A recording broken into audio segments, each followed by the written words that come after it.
Hi, my name is Layla Samaniego, and I am from Brian Fundamental Baptist School in Zion, Illinois. My research is very timely and significant in today's generation, and that is the psychoneurological impact of prolonged screen time. How much is too much? In society today, it is no secret that people are somewhat addicted to their screen time. Screen time is a term used for activities done in front of a screen, such as watching TV, working on a computer, use of smartphones or tablets, and playing video games. Just by looking around, you will see people interacting more with their phones than with each other. According to research, children today are digital natives, having been born into an ever-changing digital ecosystem. Electronic devices have revolutionized learning, communication, and information dissemination. However, can it be argued that screen media use may have serious adverse effects on children's mental, social, and physical development if used extensively?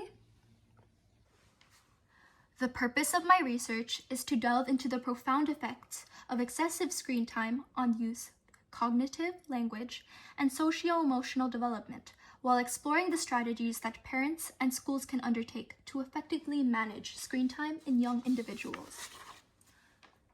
Do you know that according to research, kids ages 8 to 18 now spend an average of 7.5 hours in front of a screen for entertainment each day, 4.5 of which are spent watching TV? Over a year, that adds up to 114 full days watching a screen for fun. That's just the time they spend in front of a screen for entertainment. Crazy, right? Now, let me go over the impact of excessive screen time on child development. First, let's look into cognitive development. Studies demonstrated that media multitasking have a negative impact on executive functioning in teenagers, notably on working memory, inhibition, and the capacity to switch between tasks. Another study had shown that each 1 hour increase in TV exposure at 2 years of age corresponds to a 7% decrease in participation in class and a 6% decrease in math proficiency in the 4th grade. Now, let me go over the negative impact of prolonged screen time on language development.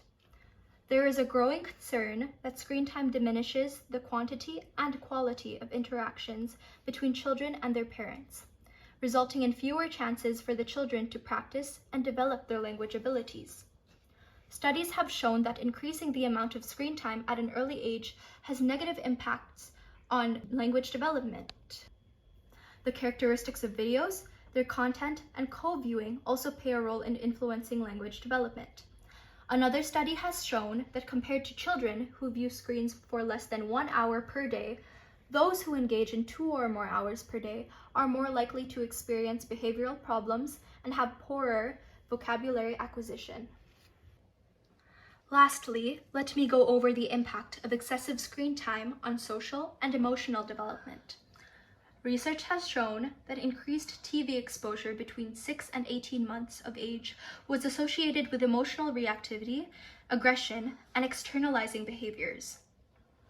Also, having a TV in a child's bedroom at 6 years old predicted lower levels of emotional understanding at age 8. In addition, screen time induces poor sleep. Nighttime use of digital devices and dependency on mobile phones have been associated with depressive symptoms and attention deficit hyperactivity disorder, also known as ADHD. It is very important to remember that a good night's sleep is the key to brain development. Using blue light emitting screen devices like smartphones before bedtime can disrupt sleep patterns by suppressing the secretion of the hormone melatonin.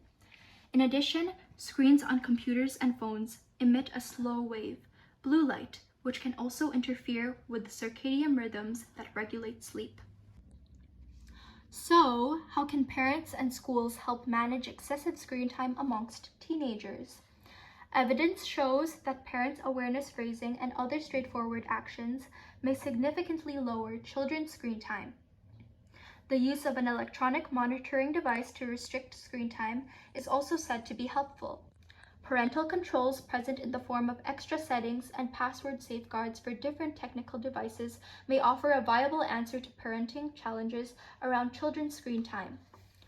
It is said that the ideal discretionary screen time limits are 1/2 to 1 hour per day for 3 to 7-year-olds, 1 hour for 7 to 12-year-olds, 1.5 hours for 12 to 15-year-olds, and 2 hours for 16 and up.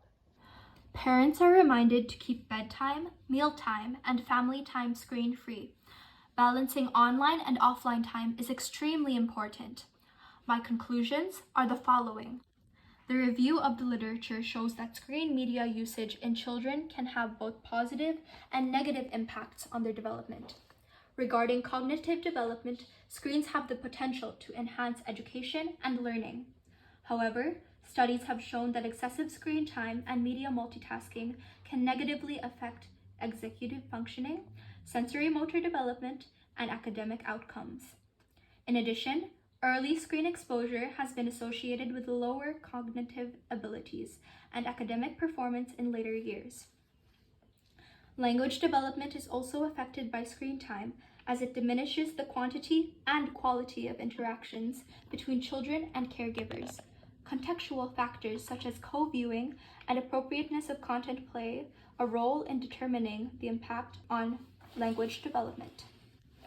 Excessive screen usage can also lead to problems in social-emotional development, including obesity, sleep disturbances, depression, and anxiety.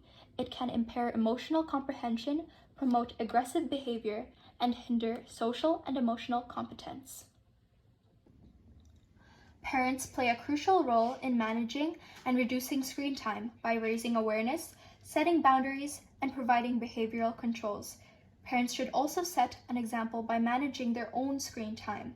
Overall, caregivers, educators, and healthcare professionals need to understand the potential risks of excessive screen usage and implement strategies to promote healthy development in children, including alternative activities that foster cognitive, linguistic, and social-emotional skills.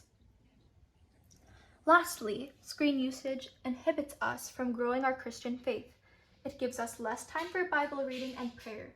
Our spiritual life is being displaced by our screen life. Every day, hundreds of former believers started to question their faith because of something they saw on screen.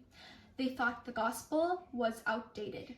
If we Christians are going to be salt and light to the world, we must be fully present in that world. It's time to fix our eyes not on the screen, but on Jesus, the author and finisher of our faith. I hope you learned something from what I have shared with you today.